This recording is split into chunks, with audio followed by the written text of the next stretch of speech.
All right, here we go. Rick Rowe, here we are in your element. Right. It's a typical Saturday for you. You're doing another tournament. Tell us where we're at and what you're doing. We're at Dublin Jerome. It's kind of like a circle back to where we started. Coach Martinez was at Newark back in 2012 when I decided to start a tournament business. And the first tournament we ever hosted was with Coach Martinez at Newark. And we had like 12 tournaments that year. This year we're going to run 85 tournaments. We have a second. I'm here now with my wife, my mother-in-law, and some friends that are helping out. My brother has the other crew down in Marietta with his wife and his kids, and another one of our friends helping run that one, similar size tournament.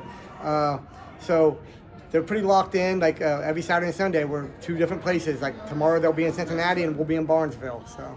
Okay, Yeah. so you make it sound easy. 85 tournaments this year, family affair, as you mentioned. Come on, how hard is this to do? Many of us being on this side of the camera have experienced youth tournaments. Right. And a lot of us don't want to go back. Right. But you do it every single weekend. How hard is it?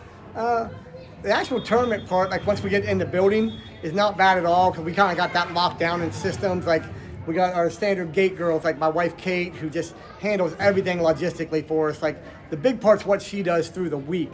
Like we have a warehouse where we have all our mats, we have all our trophies, so she'll have a big whiteboard with the tournaments for the weekend. How many clocks do they need? How many mats do they need? How many this? How many that? And she keeps track of all that. And then we pack it up. Like yesterday, we brought mats up here to Dublin, dropped them off. Marietta, they were setting up this morning, so they towed the mats down this morning, sat up down there this morning. So it's a lot of work on that end. Like Kate probably puts in 40, 50 hours in the warehouse each week, getting everything ready, sending out emails. We're constantly updating points with the OAC. A lot of these are OAC point series. We got to send the points in for that. We got to upload all those things, putting out new flyers. So it's a lot of work for 22 weeks a year. It's just a real grind. And today is actually our 9th of 10 straight days of tournaments, over 22 tournaments in 16 days over Christmas break. We've been doing we brought in Warzone, something new from New Jersey. We brought that to Ohio. People are really loving it. It's been great for the novice wrestlers, beginner wrestlers, rookies. We're going to do one up in Sandusky here in a couple weeks with Jared and St. Mary's. It's open to anyone, but it's been really great for the rookies. And the reason we brought that in was, in our league at the MBL, we were noticing like we'd start out the season with 500 kids, we'd end the season with 300. Well, what's happening to these kids? Why are they not liking it? Coaches are all like, well, they come to 3 miniature tournaments on Friday nights and they go 0-3 and then they quit because they're 0-3. So we brought in the Warzone. In our first one, we had 300 kids there, and instead of having 80 kids go 0-3, only like 17 did. So kids are finding some success. We're getting them some matches. So that's the next thing we're branching out to. OAC shortening the season next year for the youth.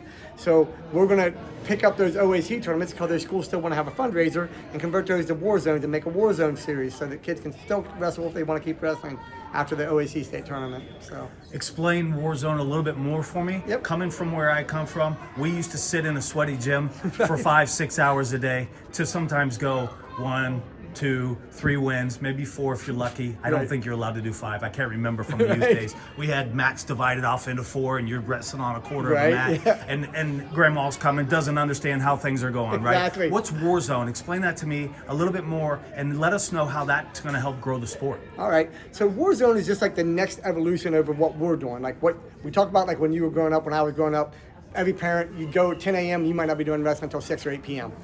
We've already shortened that down. Right now, our tournaments, you weigh in. There were kids who came in and weighed in 7 to 9, anytime between 7 and 9. They started wrestling at 10 and they were done by 12. 3 hours in and out, dang.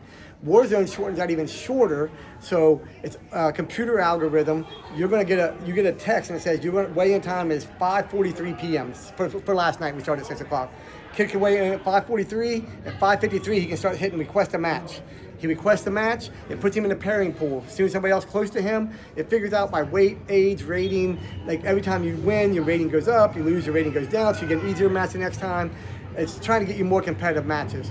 So then you can request as many matches. Like last night we had a time to, you got an hour and 12 minutes. Some kids got 5 matches in an hour and 12 minutes. They're beginners. Not every kid wants to wrestle 5 matches in a beginner tournament. Most of them wrestled 3.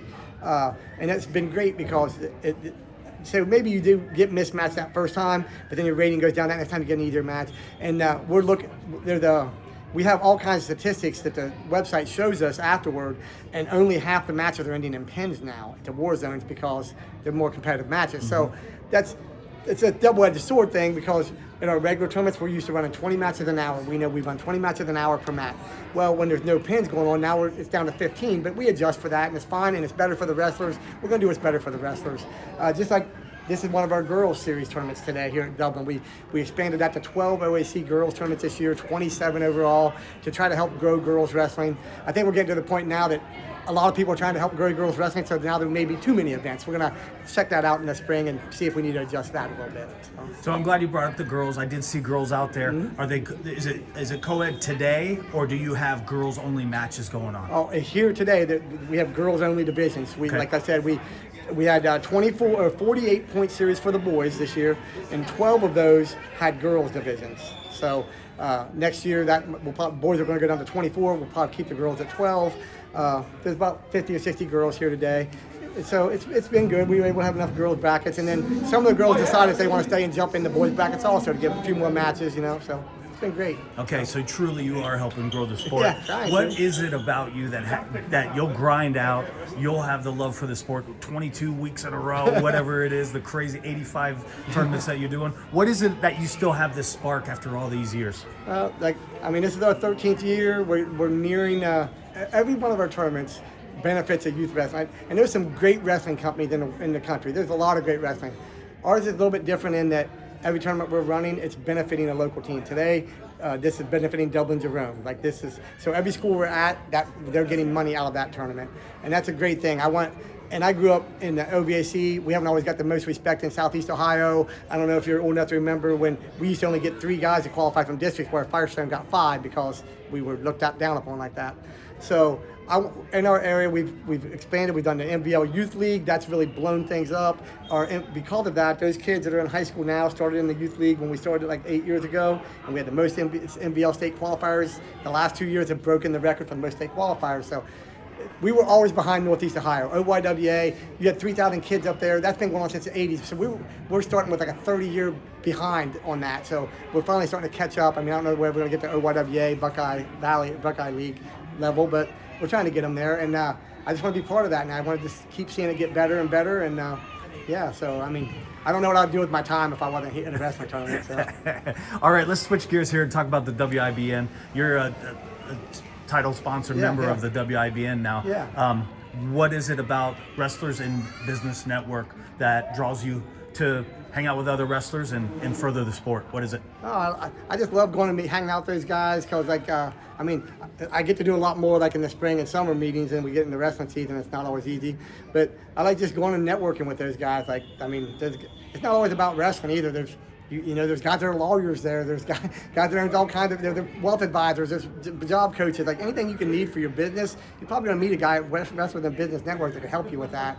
So I'd like to see that grow more. Like I'm trying to promote it out to our coaches and stuff. I know they got practices and stuff, but it's just a great time every time. And it's like I said, it's not always about wrestling, but we talk about Ohio State wrestling. And that's always awesome. So yeah. All right, so let's find out a little bit more about your background. All right. Obviously, you're a wrestler. Yeah. Where'd you come from? What got you into the sport? I grew up on a farm, so I have 3 brothers, so we're always wrestling around. So I was 10 years old. Back when I was growing up, wrestling was after the high school season. The high school guys would run practices for 3 weeks, and you got to go to 3 tournaments, and that was your day. That was it. That's what you got to do. So I loved it. I was wrestling my whole life with my brothers and stuff. So we got into that, and then that was it. And then Meadowbrook High School, I went down by Byesville, down by Cambridge. So I went there, and then I finally got my brothers to start wrestling when they got in high school. I'd been wrestling since I was 10. And one of the cool memories I have is the Hamilton Township tournament. Me and my 2 brothers won the first 3 weight classes, and they called it Death Row, and that was kind of cool. So that was a fun time. And so I left when I graduated from Meadowbrook. I went to Ashland for a year. Okay. And then I just didn't fit in right. I had nothing against the school, great team. We were 4th in the country. I just didn't fit right in there. So I transferred to West Liberty. And the interesting fact is my little brother went to Ashland the next year, and me and him had to wrestle his first college match. Oh my gosh. My sophomore year, his freshman year, first college match, we wrestled each other. I tech fall him. And I couldn't, I'm thinking I didn't pin him. I'm going to cost us the match. Then one of our guys gets DQ'd, so it didn't matter. Oh no. So yeah, I went to West Liberty. I loved it up at West Liberty. Then they found something wrong with my neck, told me I couldn't wrestle. I couldn't get a medical release for my junior and senior year. So I just got right into junior high, coaching junior high team with my buddy who was coaching the high school team at Meadowbrook. Then just kept coaching, and then moved to Philo, and I became the head coach there for a few years. I'm not one of those people that don't realize what I'm not good at. I'm not good at coaching. I'm not good at teaching someone wrestling. Like, I could probably be a college coach, but I'm just tweaking. But as far as taking a kid who's never wrestled and teaching them a single leg, that's just not my skill set. I'm not good at that. I realized that early on.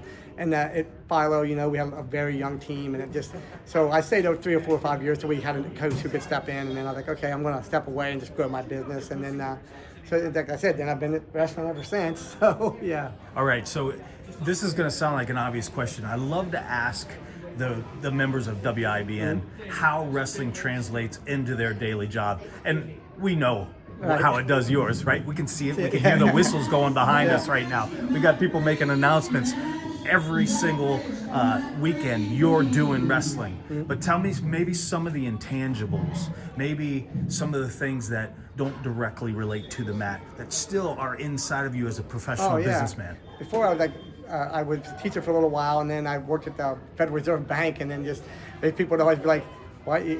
I call it everything with a contest. Like, okay, how fast can we get this mail out today? How many checks can I scan tonight? It was always well, that could be from having 3 brothers too. But the wrestling thing, like, we never, we gotta get it done. Like, yes, it's a crap show. There's nothing we can do about it now. We just gotta get through it, but that's part of growing up on a farm too. Hey, the hay has to get unloaded. My dad would always say, you can complain all day about it. At some point, those bales gotta come off that wagon. And that's how wrestling is. Like, you just gotta get through it. Like, hey, yeah, I'm out there I wrestled a guy named John Noble. Everybody probably knows him from Lebanon. I'm ranked number 2 in the state, and he just following me in the state semifinals, and I'm the number 2 ranked guy in the state. And it's just embarrassing. But like, you just gotta get through it. You gotta get through it. Like, I knew it was gonna be tough, and that just translates into everything in your life. Like, hey, we have this. Somebody in your family dies. Whatever. How am I gonna get through this? Well, every other thing I've followed on wrestling and my background on that, and getting through that. I use that for that. So. All right. A+ Sportswear tournaments. Yep. You're running these things. They are a great fundraiser for the local school. In this case, we're at Double Drone, raising money. How do they get in touch with you? If somebody wants to do a tournament in their school, how do they get in touch with you? Yeah, we're on Facebook, A+ Sportswear and Tournament. They can message us on there. We have a whole packet we send out to potential hosts and stuff. So, and like I said, it's really great. There's no cost for the schools. That's what's great for them. We come in, we bring everything. If you need mats, we bring mats. You need a scale, we bring scales. You need clocks, we bring clocks. Anything you could possibly need to run a tournament, we can bring. Or if you don't need us to bring anything, you have everything. You just need us. We do that too. So it's been great. What about the volunteers, right? The table workers and the referees. Okay, so the schools, what they supply is or the group that wants to host, they supply a facility, and they supply the table workers. Now, if you need us to bring mats and stuff, you also got to supply the people to set those up. We'll bring the mats for free, not going to charge you any travel costs or anything like that. And we have some teams that even host in like fairgrounds and things like that, where we've done them at community centers. So we'll go anywhere and help anybody. Just help raise some money. So. All right, sounds good. Appreciate your time. Thanks for letting me in. What am I missing? Anything else you want to add? No, I think you're good. Thank you. Okay, thank you very much. Yep.